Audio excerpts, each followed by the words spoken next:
자, 그러면 지금부터 총칙에 대해서 여러분들 한번 정의를 좀 해보도록 하겠습니다. 자, 글자 그대로 지금 우리가 11월 달, 12월 달은 뭐 기존에 공부하셨던 분들도 계실 수도 있겠지만은 그냥 아무것도 없는 백지 상태라고 생각을 하고 제가 수업을 하는 거예요. 그러니까 약간 공부를 좀 하셨던 분들은 약간 루즈할 수는 있어요. 그래도 기본적인 사항들이니까 잘 설명을 좀 들으시길 부탁드리겠습니다. 자, 우리 이제 제1장 총칙에 나와 있는 거. 글자 너무 작나요? 뒤에 분들 보이세요?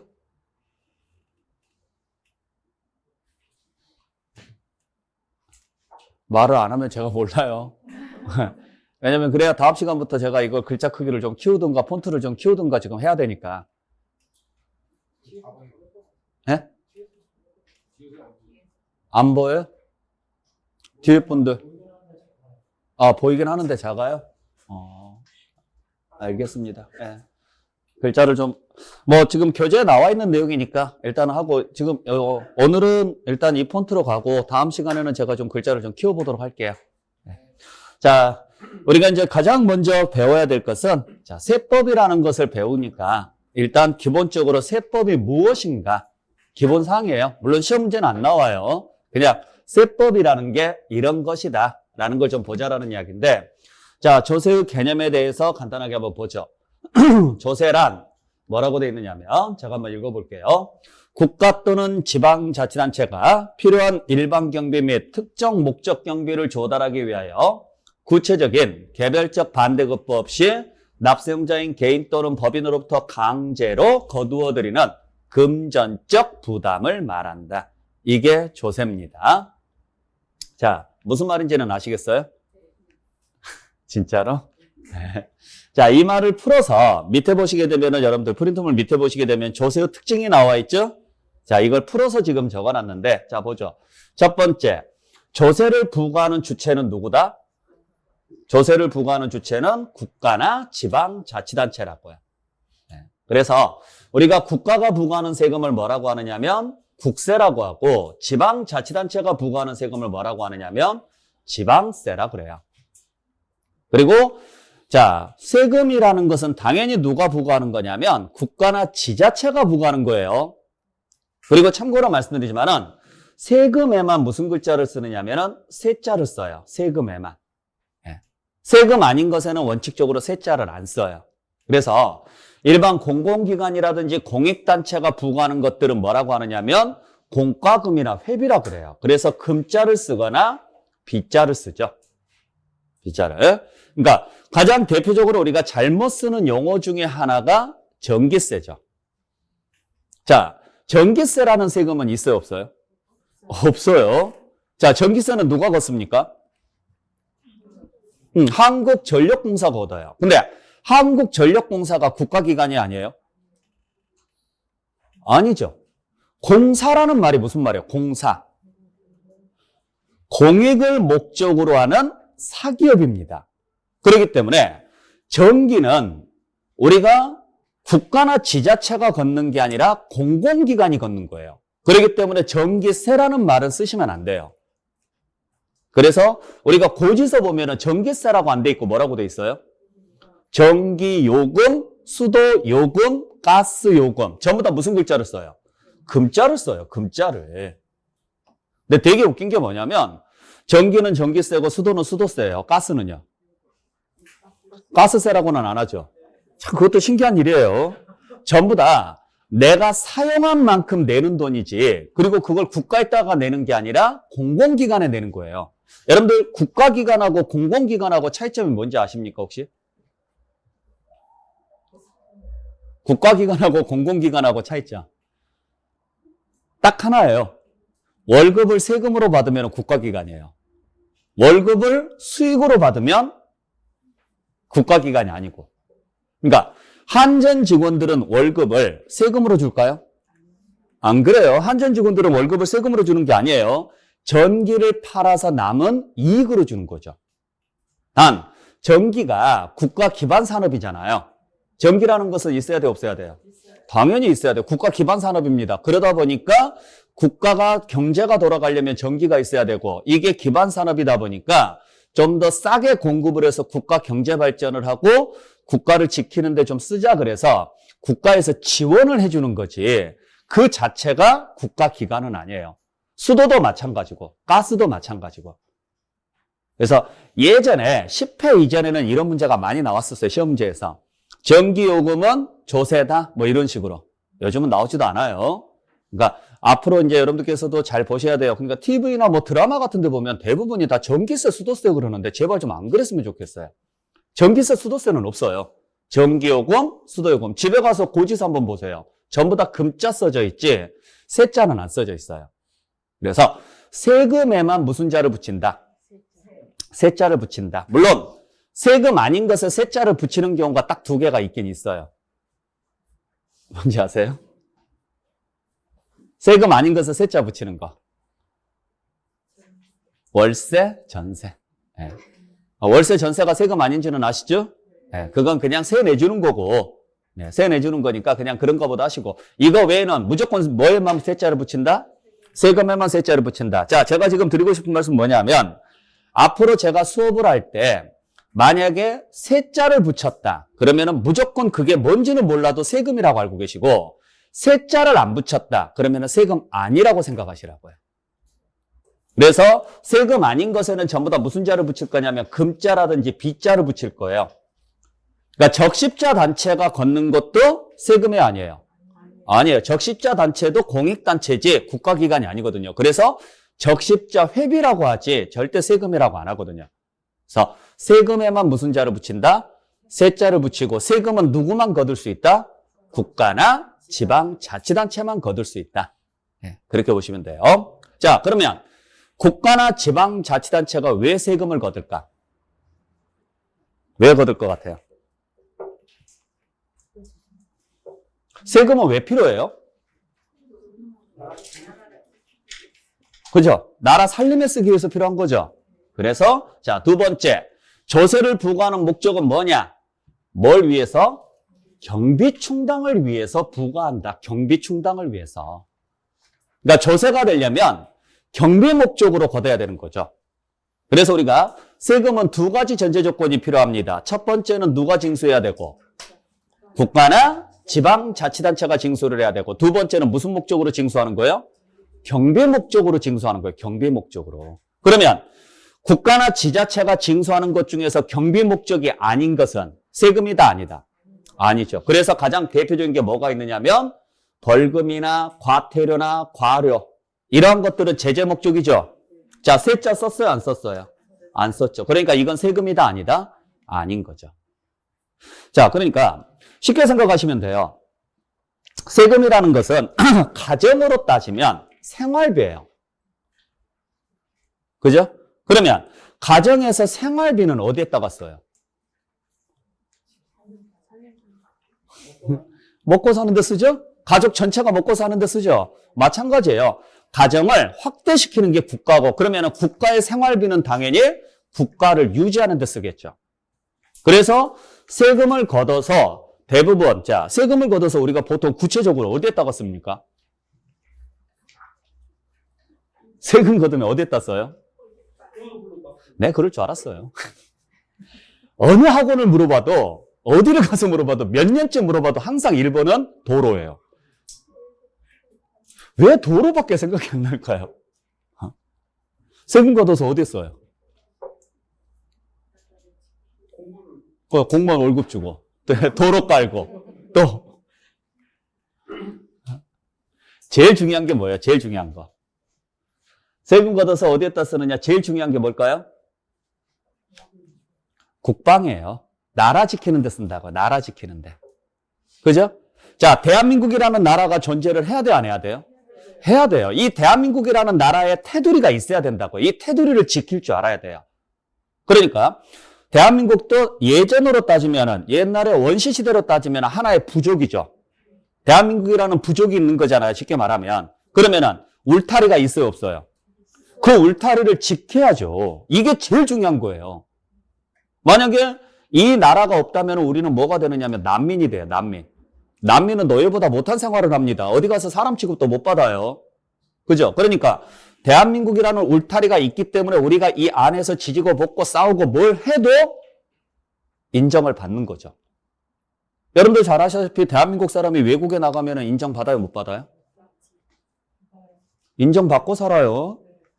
진짜 인정받고 살아요. 예전하고 너무 달라졌어요. 왜 인정을 받느냐면 우리나라 군사력이 전 세계적으로 거의 10위권 안에 들어와요. 우리나라 군사력. 그러니까 어느 나라를 가더라도 우리나라 국민에 대해서 어떤 위해라든지 어떤 문제가 생겼을 때 강제로 군사를 동원을 해서 그 나라하고 싸운다 그러면 우리나라가 이겨요. 뭐 미국이나 중국이나 이런 나라하고 싸워갖고는 택도 없고. 그만큼 우리나라는 군사시설이 잘 돼 있어요. 그만큼 나라를 지킬 수 있는 능력이 돼야 안 돼요? 돼요. 그러다 보니까 전 세계적으로 어디 나가더라도요. 대한민국 사람이다 그러면 어느 정도 대우는 해주고 들어가요. 먹고는 들어간다고요. 근데 뭐 대부분 뭐 유럽이라든지 아니면은 미국이라든지 이런 데 다니면서 약간 대접 못 받을 수는 있겠지만은 다른 나라 가면 거지간하면 대접 받고 살아요. 그만큼 나라를 지키는 데 쓰는 돈이 바로 세금이라는 거죠. 그러면 나라가 지켜졌으니까 이제는 그 남은 돈을 어디에다 써야 돼요? 안에다 써야죠. 그래서 국가 유지, 즉 질서 유지, 치안에 쓰고, 그래서 치안이 유지가 되면은 그 다음에 경제 쓰고, 교육에 쓰고, 복지에 쓰고, 이런 데 쓰는 거죠. 마찬가지입니다. 가정의 생활비도 마찬가지예요. 생활비 걷어서 어디에 쓰느냐? 집을 유지하는 데 먼저 써요. 집을 유지하는 데. 집을 뺏기면 쫓겨나니까. 그래서 내 집이면 내 집을 유지하기 위해서 들어가는 돈들, 예를 들어서 보유세 내야죠. 그 다음에 각종 공과금 내야죠. 이런 것들 내는 데 쓴다고요. 그 다음에 이제 집이 유지가 되면 그 안에서 먹고 사는 비용, 의식주를 해결하는. 그러니까 주가 먼저 해결이 되고 그 다음에 의하고 식이 해결이 되죠. 그걸 쓰죠. 그 다음에 교육도 쓰고 뭣도 쓰고 뭣도 쓰고요. 이제 이런 식으로 쭉 가는 거죠. 그러니까 세금이라는 것은 필요해요? 그냥 선택이에요? 당연히 필수적인 거예요. 그러니까 세금 내는 걸 아깝게 생각하지 마시라고요. 근데 아까워요? 안 아까워요? 아까워요. 왜? 제대로 안 쓰이니까 그렇죠. 솔직히 까놓고 이야기해서 내가 낸 세금이 정말 좋은 데 쓰이고 정말 필요한 게 쓰인다면 물론 내 돈 나가니까 아깝기는 아깝지만 그래도요. 억울하지는 않을 거예요. 근데 이 돈이 제대로 쓰여요? 안 쓰여요? 안 써요. 어느 나라든지 다 똑같아요. 세금 가지고 장난치는 것은 유독 우리나라만 그러는 게 아니라 어느 나라를 가더라도 다 똑같아요. 그래서 우리가 흔히 말할 때 눈먼 돈이라고 이야기를 많이 하죠. 그죠? 눈먼 돈은 줄 때 받아야 돼요. 나중에 토해내더라도. 네. 자, 그래서 우리가 세금은 누가 징수하느냐? 국가나 지방자치단체가 무슨 목적으로 징수한다? 경비에 사용할 목적으로 징수하는 것을 조세라고 한다. 그러면 세금은 누가 내야 될까? 세금은 누가 내야 돼요? 자, 그러면 생각을 한번 바꿔볼게요. 집의 생활비는 누가 냅니까? 제발 아빠라고 하지 마세요. 아빠가 무슨 죄가 있다고요? 왜 집의 생활비는 아빠가 내야 되냐고요? 뭔 마누라예요. 큰일 날 소리를 하고 있어요, 지금. 시대가 어느 시대인데. 네. 쫓겨나요. 네. 집의 생활비는 누가 내요? 마누라고 하지 말라니까요. 남편 마누라 그런 거 하지 마세요. 집의 생활비는 누가 내요? 그래요. 능력이 되는 사람이 내는 거예요. 그게 아빠일 수도 있고 엄마일 수도 있고 자식일 수도 있고요. 안 그래요? 예를 들어서 부모님께서 은퇴를 하셨어요. 근데 자녀가 직장에 다녀요. 같이 살아요. 그러면은 당연히 생활비는 누가 내요? 자녀가 내는 거예요.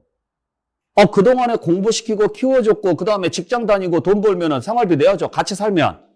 만약에 따로 산다 그러면은 뭐 본인 생활비는 쓰고 뭐 용돈을 좀 드린다거나 이렇게 가는 거고. 대신 학생이고 아직 돈을 벌고 있지는 않고 이런 애들한테요. 생활비 내라고 해요? 너도 가족의 구성원이니까 비록 학교를 다니더라도 학교 끝나고 저녁에 가서 알바해서 또 용돈 벌어와 이래요? 물론 그런 사람도 있겠지만 안 그러죠? 학생들한테는 뭐라고 이야기합니까?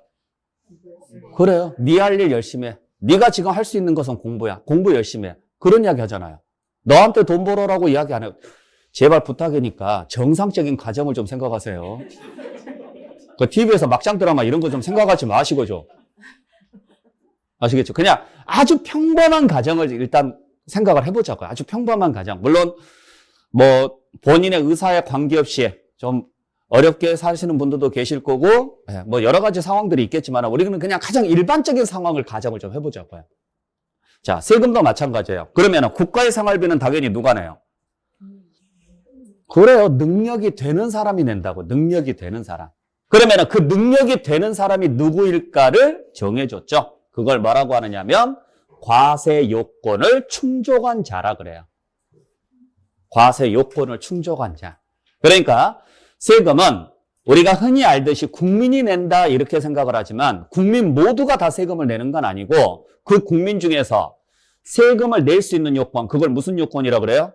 과세 요건이라고 합니다. 그 요건이 충족이 되면 내 의사하고는 관계없이 무조건 세금을 내야 돼요. 내 의사하고는 관계없이. 아까 말씀드렸던 것처럼 세금이라는 것은 선택이다, 필수다. 필수다. 그렇기 때문에 내 의사하고는 상관없어요. 그러면 계약관계 아니에요? 계약관계가 아니라고요. 자, 당신은 대한민국에서 살고 있으니까 대한민국에 생활비 내셔야 됩니다. 계약서에 사인하세요. 이래요? 아니라고요. 이 나라에 살고 있으니까 당연히 내셔야 됩니다. 내기 싫으시면 나가세요. 떠나세요. 왜 이 땅에서 사시면서 생활비 안 내십니까? 이렇게 나오는 거잖아요. 계약관계 아니죠? 그러면은 계약관계가 아니다 보니까 요건 자체를 그냥 말로 해서는 안 될 거 아니에요. 그래서 어디에다가 정해놨다? 법률로 정해놨다고요. 법률로. 그래서 법률에 과세할 수 있는 요건을 딱 정해놨어요. 그 요건에 해당하면 내 의사에 관계없이 무조건 세금을 내야 되고 만약에 거기에 해당하지 않으면 내고 싶어도 못 내는 게 세금이에요. 난 세금 정말 내고 싶어. 그러면 세금이 아니라 기부금으로 받아줘요. 세금이라는 것은 법으로 굉장히 까다롭게 잡아놨습니다. 그래서 요건에 해당하면 도망가더라도 무조건 찾아서 받아내는 거고 해당하지 않으면 안 걷는 거고. 자, 한번 생각을 해보죠. 아파트를 매매로 사면은 취득세를 내야 안 내요? 취득세라는 세금이 무슨 세금인지 아시죠? 취득세가 무슨 세금이에요? 글자 그대로 해석하세요. 취득을 했기 때문에 내는 세금이에요. 그러면 아파트를 취득하면 취득세를 내야 안 내요? 확실히 내죠? 자동차를 취득하면 취득세를 내야 안 내요?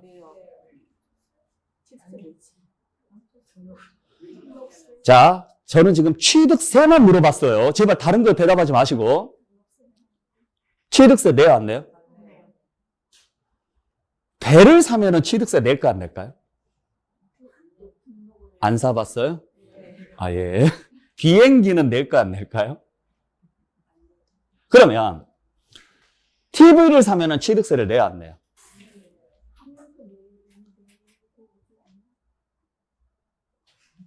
아, 그냥 말 안 하기로 했어요, 그냥? 그냥 저랑 싸우자. 마음대로 하세요. 네. TV를 사면은 취득세 내야 안 내요? 다른 세금 생각하지 말고, 오직 취득세만. 자, TV를 사면서 취득세 내신 분. 자동차를 사면서 취득세 내신 분. 자동차는 취득세를 냅니다. TV는 취득세를 안 냅니다. 왜 TV는 취득세를 안 낼까? 한번 생각해 본 적 있어요? 아니, 취득세는 글자 그대로 뭐 하면 내는 세금이에요? 취득을 했기 때문에 내는 세금이에요. 근데 자동차를 취득했으니까 당연히 취득세 내야 돼요. 선박을 취득해도 취득세를 내야 돼요. 근데 왜 TV를 취득하면 취득세를 안 낼까? 옷을 취득하면 취득세 내야 안 내요?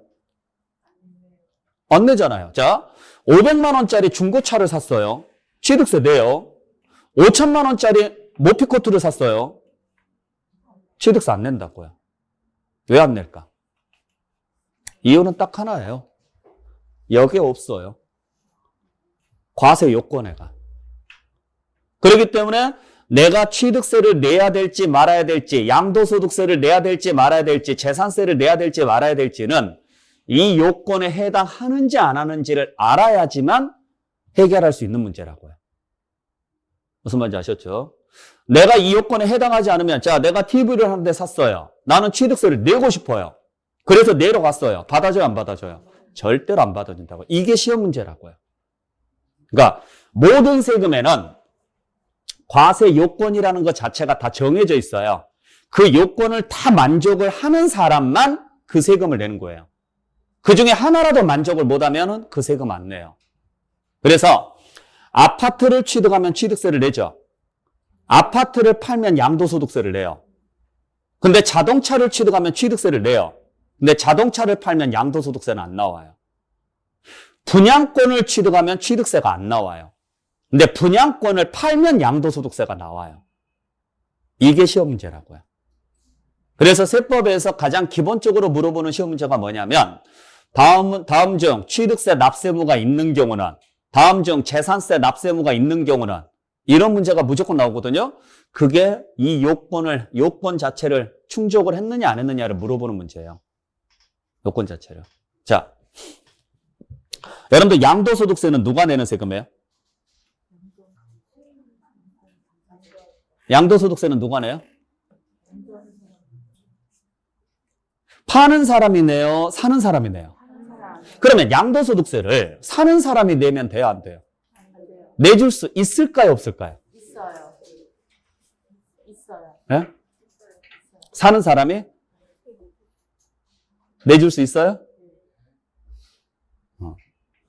물론 이제 계약 조건에 의해서 내줄 수는 있는데 원칙적으로는 내주면 안 되죠? 그죠? 자, 여러분들 증여세는 누가 내는 세금인지 알아요? 받은 사람. 증여세. 증여세라는 세금이 무슨 세금인지는 아세요? 증여세는 왜 내는 세금?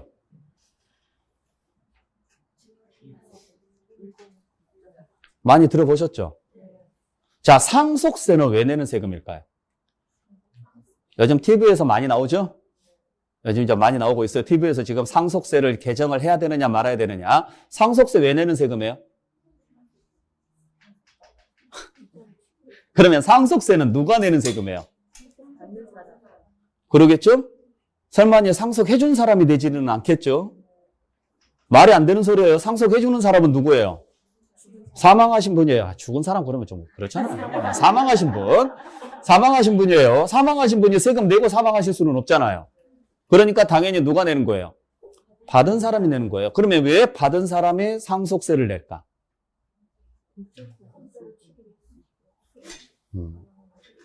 그러면 증여세는 주는 사람이 낼까? 받는 사람이 낼까?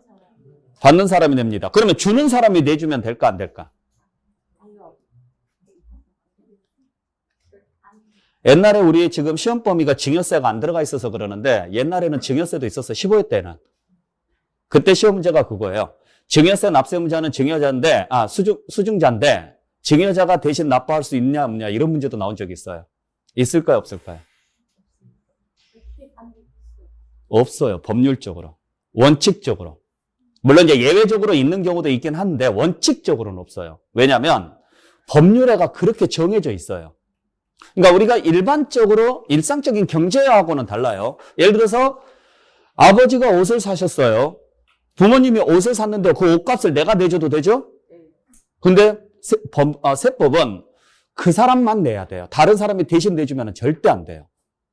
자, 아파트를 부모님이 사셨어요. 그러면은 취득세를 당연히 누가 내야 돼요? 부모님이 내셔야 돼요. 근데 그 취득세를 내가 내줬어요. 그러면은 내가 내준 만큼 내가 부모님에게 증여한 게 돼요. 그래서 부모님이 또 증여세를 내야 돼요. 그러니까 가끔 실수하는 게 뭐냐면 자녀에게 아파트를 증여를 합니다. 그러면 여러분도 한번 생각해 볼게요.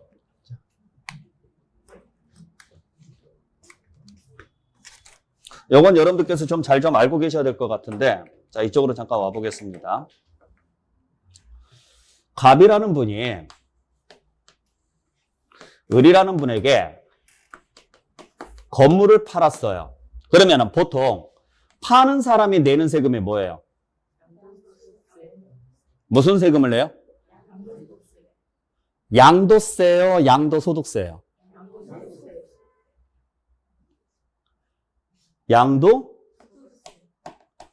양도소득세.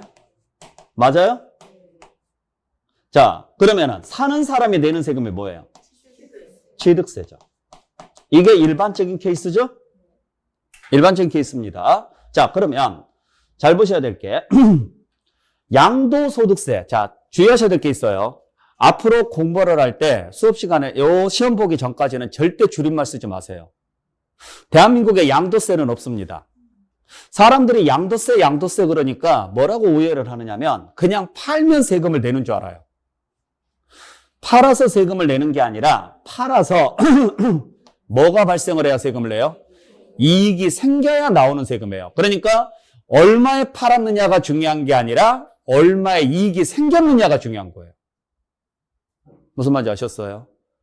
내가 이번에 5억에 팔았어. 근데 세금이 50% 나온대. 그러니까 5억에 50%면 얼마예요? 2억 5천이죠? 나 어떻게 2억 5천 세금 내야 되는데 이렇게 말하는 사람이 거의 절반이에요. 5억에 판 게 중요해요? 아니라고요. 옛날에 그런 분이 있었어요. 근데 예전에 갑자기 저한테 전화를 하더라고요. 그래서 큰일 났다고. 참고로 말씀드리지만은 부동산은 1년 안 돼서 팔면 50% 세금 붙습니다. 내가 부동산을 하나 사가지고 이번에 팔았는데 1년 안 돼서 팔았는데 중개업소에서 물어보니까 50% 세금이 나온대. 그래서 진짜 나 큰일 났어 그래요. 그래서 아니 왜 큰일 났어요? 이번에 5억에 파는데 세금 2억 5천을 내야 되는데 나 2억 5천이 없어 이렇게 말하더라고요. 어떻게 해야 돼요? 라고 물어보더라고요. 그래서 얼마 주고 사셨어요? 그랬더니만은 4억 9천 주고 샀어 이래요. 이거 뭐라고 설명을 해야 될지 모르겠더라고요. 그래서 아니 4억 9천 주고 사가지고 5억에 팔았는데 뭐가 걱정이세요? 그랬더니 아니 2억 5천이 나한테 어디가 있냐고 이러더라고요. 근데 진짜 이렇게 생각하는 사람이 굉장히 많아요. 왜? 양도세라고 하니까. 자, 4억 5천 주고 샀습니다. 5억에 팔았습니다. 얼마 남았어요? 4억 5천이라고 그랬나 제가요? 네. 5천 남았죠? 5천에 50%니까 2,500만 원만 내면 돼요. 근데 5억에 50%라고 생각하니까 2억 5천이 되는 거죠. 이게 말이 안 되는 소리거든요. 왜? 양도세라고 하니까 사람들이 전부 다 그냥 팔면 내는 줄 알아요. 앞으로 절대 줄임말 쓰지 마세요. 대한민국에는 양도세가 있다 없다? 없다. 무조건 양도소득세다. 그래서 글자 그대로 보시면 돼요. 누구한테? 양도한 사람한테 뭐가 생겼을 때? 이익이 생겼을 때 내는 세금이다. 그러면 양도하는 사람한테 이익이 생기려면 주기만 해야 돼요? 받아온 게 있어야 돼요? 그렇죠. 받아온 게 있어야 돼요. 그 받아오는 것을 뭐라고 하느냐면 대가라 그래요. 그러면 이걸 꼭 돈으로 받아야 될까요? 다른 걸로 받아도 돼요? 안 돼요? 돼요? 상관없어요. 돈이 아닌 금으로 받아도 되죠? 아니면 주식으로 받아도 돼요? 안 돼요? 되죠? 아니면 다른 건물로 받을 수도 있죠? 상관은 없습니다. 자, 받았습니다. 그랬을 때 이 사람한테 이익이 생기면 내는 세금이 무슨 세금? 양도소득세고, 이 사람은 받았으니까 무슨 세금 내시라고요? 취득세를 내는 거예요. 그래서 이 거래를 무슨 거래라고 하느냐면 유상거래라고 그래요. 유상. 자, 그러면 반대로 갑이라는 분이 을이라는 분에게 건물을 팔았어요. 팔았는데 아무런 대가 없이 팔았어요. 그냥 줬다고요. 그러면 이 사람한테는 이익이 생겨야 안 생겨요? 이 사람한테는 이익이 생겨야 안 생겨요? 안 생기죠. 아니 주기만 했지 받아온 게 없으니까.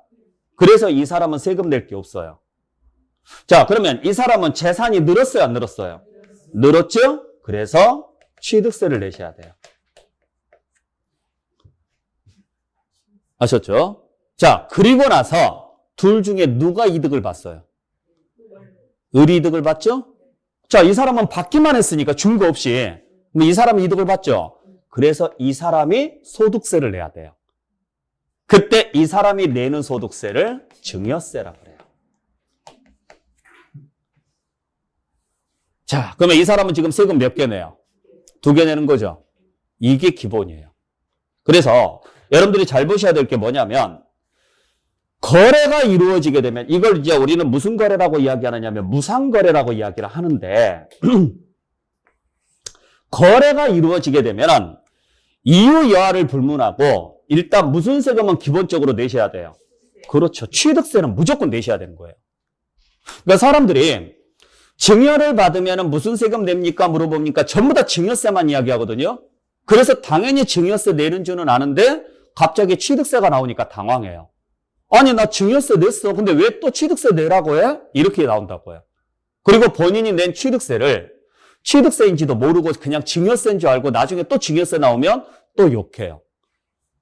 그러니까 아직 개념을 못 잡으니까 그래요. 이 그림 확실하게 여러분도 알고 계셔야 돼요. 앞으로 세법 공부할 때 이 그림이 기본적인 거예요. 자, 그래서 어떤 식으로 거래를 하든지 간에 일단 거래가 이루어지게 되면 세금은 몇 개 나온다? 2개 나온다. 2개. 첫 번째는 무조건 무슨 세금이다? 취득세는 무조건 내야 된다. 그래서 취득세가 가장 기본이 되는 세금이에요. 취득세가. 그리고 나서 뭘 따지느냐? 둘 중에 누가 이득을 받는지를 봐요. 그래서 파는 쪽에서 이득을 받으면 무슨 세금을 내고? 양도소득세를 내는 거고, 받는 쪽에서 이득을 받으면 증여세를 내는 거예요.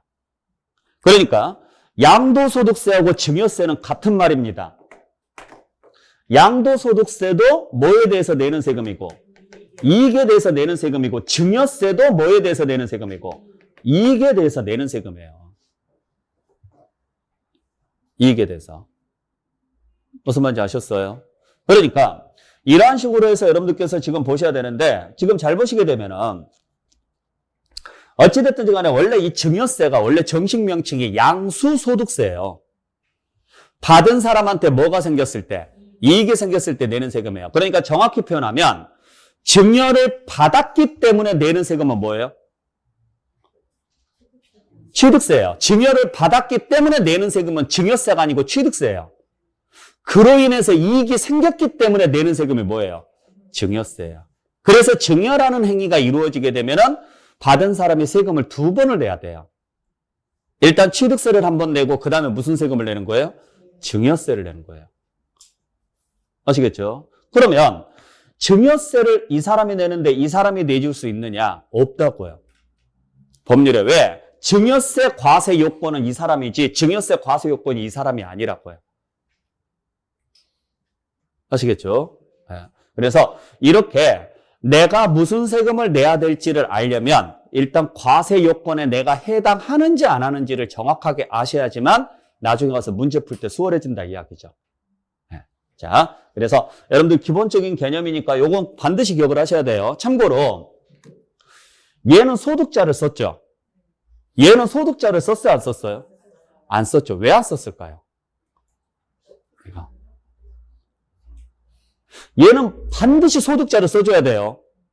이거 안 써주면 안 돼요. 얘는 안 써요. 왜 안 썼을까? 왜 그럴 것 같아요? 찍어봐요. 예? 무상이니까? 너무 포괄적이지 않나요? 이유는 간단해요. 예? 세무를 수가 없어서요? 그 말이 무상이에요. 그럼 얘는 왜 소득자로 왜 썼어요? 이유는 간단합니다. 뭐 틀린 말은 아닌데 정확히 표현하면 이 사람은 손해보는 경우가 있어요, 없어요? 있어요. 있죠. 손해볼 수도 있죠. 예를 들어서 4억에 사가지고 3억 9천에 팔았어요. 마이너스 나왔죠? 내지 말라고요. 그러니까 뭐가 생겼을 때만 내라고요. 이익이. 근데 이 사람은 손해볼 일이 없죠. 받은 것 전체가 이득이죠. 그러니까 여기는 소득자를 쓸 필요가 없는 거예요. 왜? 받은 것 전체가 이것 자체가 이익이니까. 근데 얘는 이것 자체가 이익이에요? 아니죠. 자, 양도소득세는 글자 그대로 보세요. 양도소득세는 글자 그대로 보면 팔았어요. 얼마에 팔았느냐? 5억에 팔았어요. 세금 낸다? 계산해봐야 된다. 팔았는데 손실이 발생했다. 세금 낸다, 안 낸다? 안 낸다. 팔았는데 이익이 생겼다. 얼마 이익이 생겼느냐? 자, 1,000만 원의 이익이 생겼다. 예를 들어서. 그러면 여기에 대해서 내라고요. 여기에 대해서. 여기에 대해서 내는 게 아니고. 그러니까 양도 무슨 세금인 거예요? 소득세인 거예요. 5개 팔아서 1,000만 원의 이익이 생겼으면 세금을 내라 이야기고 얼마에 대해서?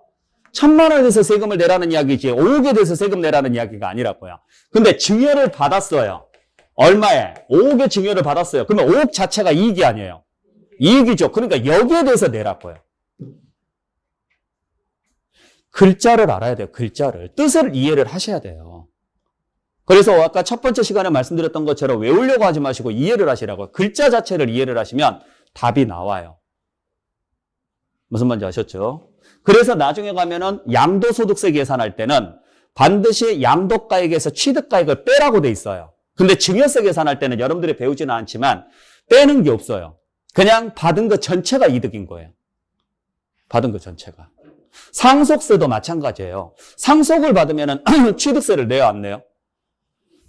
부동산을 상속을 받았어요. 취득세 내요, 안 내요? 내요. 상속을 받았기 때문에 내는 세금은 뭐예요?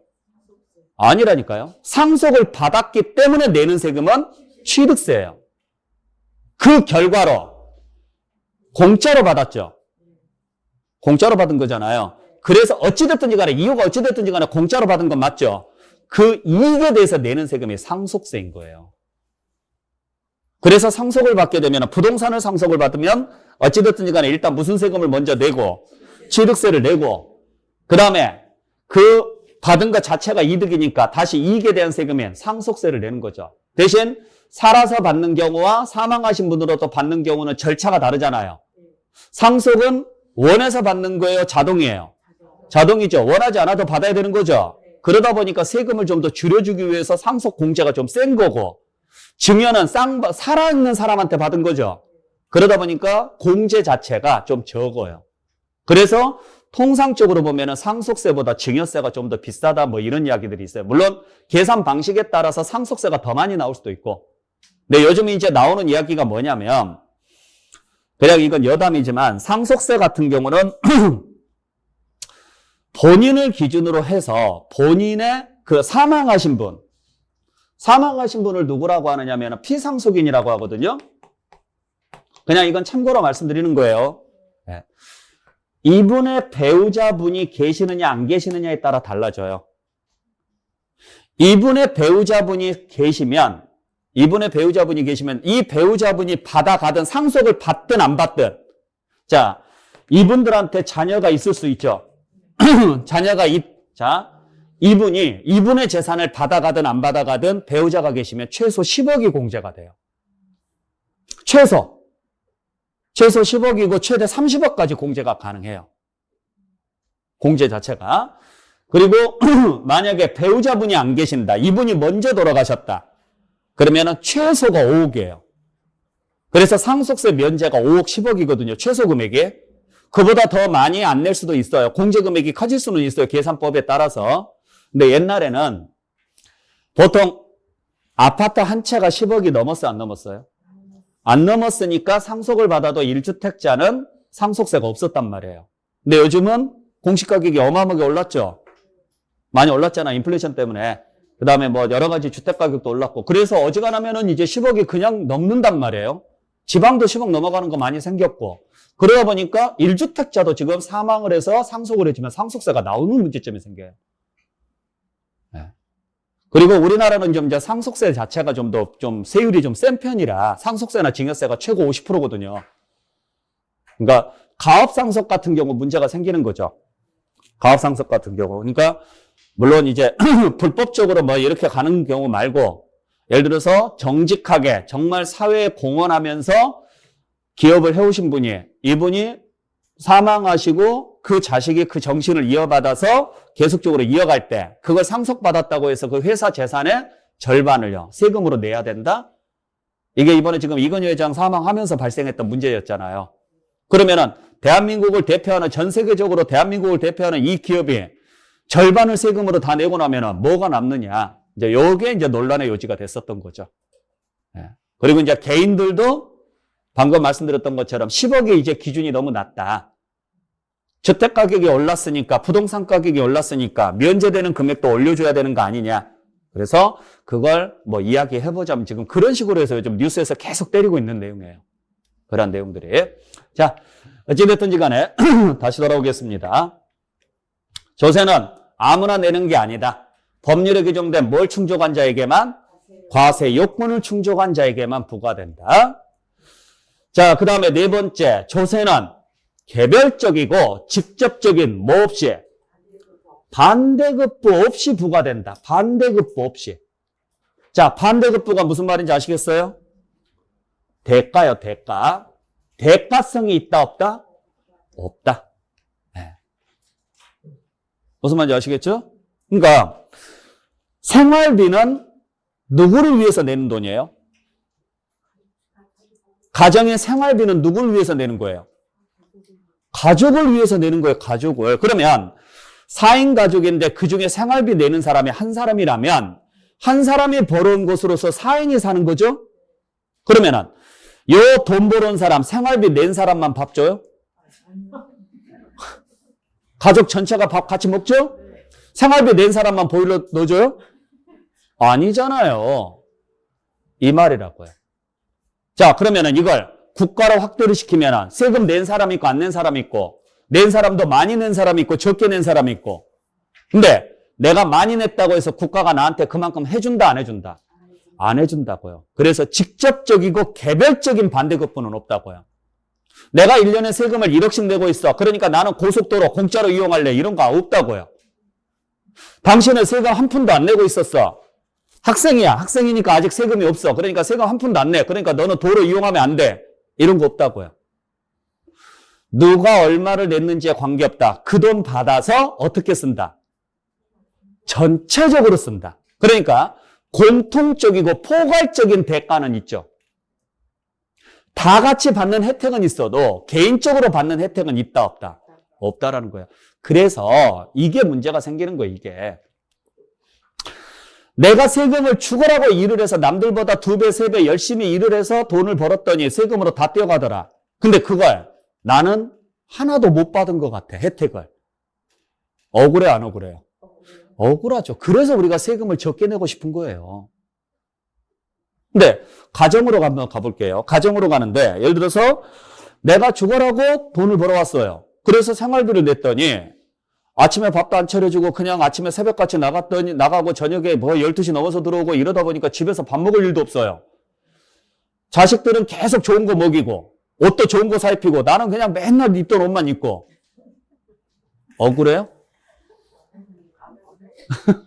억울할까요? 왜 사람인데. 억울할 수는 있어도 그냥 넘어가죠? 왜? 내 가족이니까. 내 가족이니까 내가 못 먹고 못 입어도 상관없어. 내 가족들만 잘 살면 돼. 이 구조죠. 그걸 세금으로 확대시키면 그게 적용이 안 된다고요. 왜? 생명부지에 모르는 사람들한테 혜택이 돌아가니까. 근데 그것도 정상적으로 혜택이 돌아가면 좋은데 누군가가 빼돌리고 불법을 저지르고 이러니까 짜증이 나는 거죠. 그래서 나 안 내. 나 세금 같은 거 못 내. 되도록이면 적게 낼래. 안 낼래. 이런 마음이 생길 수밖에 없는 거예요. 그러니까 현실적인 내용하고 이론적인 내용은 약간 다릅니다. 우리는 그냥 원론적인 이야기를 하는 거예요. 세금이라는 것은 걷어서 어디에 쓰는 거냐? 전체를 위해서 쓰는 거다. 개인을 위해서 쓰는 돈이 아니다. 그래서 어떻게 개별적이고 직접적인 반대급부는 없다. 포괄적이고 공통적인 반대급부는 있어도 나라를 지키고 치안을 유지하고 교육을 시키고 아셨죠? 내 자녀들은 다 컸어요. 더 이상 학교 다닐 일은 없어도 다른 자녀들은 아직 학교를 다니죠? 그 학생들을 위해서 내가 돈을 내고 있다. 그러면 내가 낸 돈이 내 자식들은 못 받아도 다른 사람은 받는 거잖아요. 그런 대가는 있어도 나한테 직접적으로 오는 대가는 없다. 그래서 유일하게 민주주의 국가에서 시장 경제 체제에서 대가를 바라면 안 되는 게 세금이에요. 근데 우리는 세금에 대해서도 대가를 바라잖아요. 그게 사람의 마음인 거고. 자, 그 다음에 5번째, 조세는 어떻게 징수한다?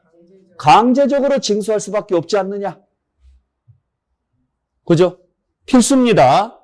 나 안 낼래. 이럴 수는 없다고요. 그래서 계약관계다 아니다. 계약관계가 아니라는 거죠. 자, 그 다음에 6번째, 조세는 뭐가 원칙이다? 금전으로 내셔야 돼요. 금전으로. 즉 무엇으로 내라는 거예요? 현찰로. 왜 현찰로 내야 돼요? 그렇죠. 사용하기 편하기 위해서. 간단하게 이야기해서 여러분들 생일 선물로 제일 받고 싶은 거. 그거 생각하시면 돼요. 제일 좋은 게 돈 아니에요? 10억짜리 아파트를 받으실래요? 10억짜리 아파트를 살 수 있는 돈을 받으실래요? 네? 아니, 예를 들어서 10억짜리 아파트가 있어요. 내가 사고 싶은 10억짜리 아파트가 있어요. 그거 나 지금 살 수 있어요. 돈만 있으면. 그러면 그 돈을 받을래요? 아니면 그 아파트를 받을래요? 돈을 받는 게 더 낫지 않아요? 왜? 돈을 받아놓고 그 아파트가 필요하면 지금 사면 되고, 만약에 필요 없으면요, 안 사고 다른 데 써도 되잖아요. 근데 그 아파트를 받으면은요, 필요 없을 수도 있죠. 그냥 그렇게 생각하세요. 아시겠죠? 네. 아니, 그러니까 그 세금까지 다 해서. 예를 들어서 아파트를 취득할 수 있는 모든 재반 비용까지 다 해서 돈으로 받으실래요? 아니면 그냥 그 아파트를 받으실래요? 그래요. 그 이유라고요. 세금은 저축이 목적이다, 사용이 목적이다? 사용이 목적이에요. 그렇기 때문에 매년 예산을 다 쓰죠. 그래서 도로가 제일 먼저 나오는 이유가 좀 있으면 이제 보도블록 들어냈다, 지금 묻었다 할 거거든요. 왜? 남은 예산 다 써야 되니까. 나무 들었다 뺐다 지금 해야 되죠? 네, 그러니까 우리가 맨날 연말에 보는 풍경이 보도블록 교체. 네. 올해는 네모난 거였으면 그 다음에는 그냥 아스팔트로 대충 깔고 그 다음에는 다시 파가지고 네모난 걸로 뭐 벽돌로. 매년 바뀌어요. 대단한 나라예요. 네. 자, 근데 한 1,000만 원이면 현찰로 낼 수 있어요, 없어요? 1,000만 원이면 너무 많아요? 낼 수 있죠? 10억이면. 그렇죠? 그래서 아주 예외적으로 뭘 인정하고 있느냐면 물건으로 납부하는 걸 인정하고 있습니다. 그러니까 만약에 시험지에서 조세는 물납을 원칙으로 한다 그러면 안 돼요. 조세는 뭐가 원칙이다? 금전, 현금으로 내는 게 원칙이다. 왜? 편의성을 위해서. 그러면 물납은 되느냐 안 되느냐? 된다 안 된다? 된다. 됩니다. 딱 2개밖에 없어요. 뭐밖에 없느냐면 재산세하고 상속세 요 2개밖에 없어요. 꼭 기억을 좀 해주셔야 돼요. 2개. 자, 그래서 여기까지가 조세의 개념인데 다시 한번 읽어보도록 하겠습니다. 1번부터 다시 한번 가보죠. 자, 1번. 조세는 누가? 국가나 지방자치단체가 뭘 위해서? 경비 충당을 위해서 누구로부터? 과세 요건을 충족한 자로부터 어떻게? 반대급부 없이 강제적으로 무엇으로? 금전으로 납부하는 것을 조세라고 한다. 이렇게 표현하는 거죠. 네. 자, 그래서 다시 한번 정리하겠습니다. 자, 조세라는 것은 무엇을 이야기하느냐? 누가? 국가나 지자체가 뭐 할 목적으로? 경비에 충당할 목적으로 누구로부터? 과세 요건을 충족한 자로부터 걷어들이는 것을 조세라고 하고, 국가가 걷어들이면 무슨 세금? 국세. 지방자치단체가 걷어들이면 지방세라고 한다. 그리고 현행 국세가 13개가 있고 지방세가 11개가 있는데 총 그래서 24개예요. 그중에 우리 시험 범위가 딱 5개고.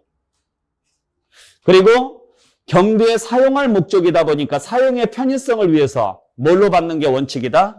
금전으로 받는 게 원칙인데 예외적으로 물납이 되는 경우가 있다 없다? 있다. 딱 2개. 뭐하고? 재산세하고 상속세하고 꼭 기억을 좀 해주셔야 돼요.